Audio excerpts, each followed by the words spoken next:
everyone, this is Lisa from DataVoke. Today, I'd like to show you how the store variable action works. So to do this, we're going to add a button to my view that will open a view to edit a record. So let's flip our view into design mode and let's add a new button.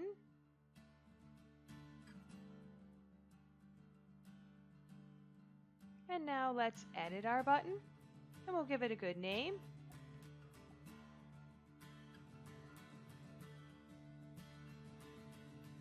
And we'll give it a hint.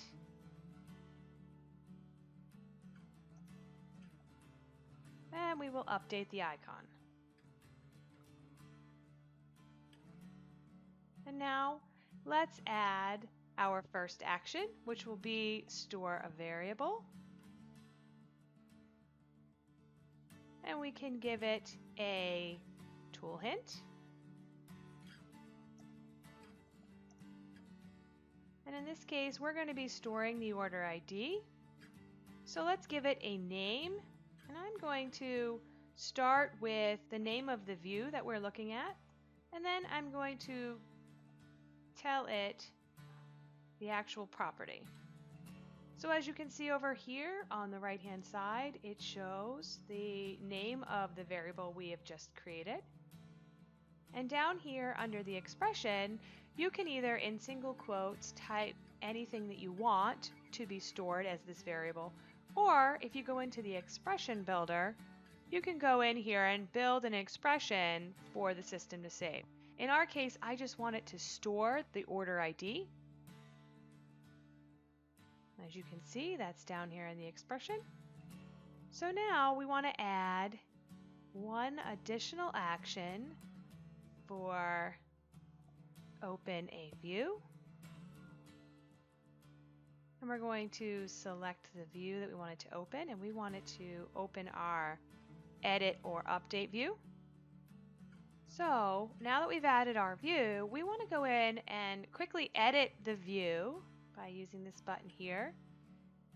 And we want to set the order ID to filter by our variable. So if we double click on the order ID, brings up the property where we can edit it. We want our filter to equal.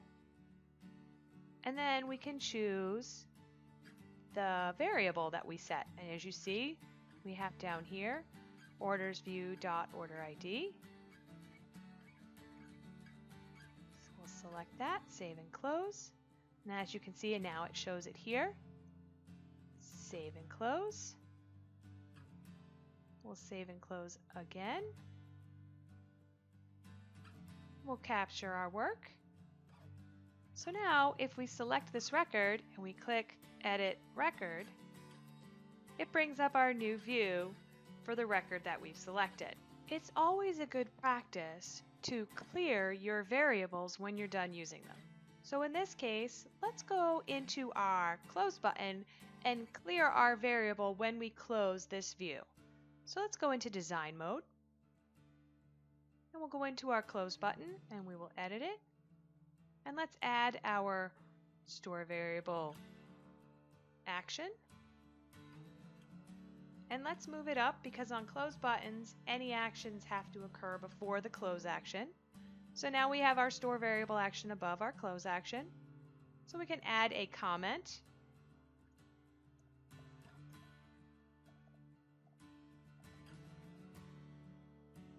And now we can add our variable name. So we're going to use the exact same variable name that we had prior to this. So it's order view dot order ID, and you can see it fills it out over here. So down in our expression, I want it to clear the variable. So I am just going to put 2 single quotes in order to clear it. And this will set it back to nothing. So let's save and close, capture our work. And now when we close our view, it will clear the variable so that it'll pull up a new one next time. So if we click on a different record and we hit edit record, as you can see, it brings up a new record. And now every time we hit close, it's going to clear the variable so that next time it'll bring up the correct variable that we want. So that is how the store variable action works. Please visit us again for more helpful videos, or check us out at DataVoke.com.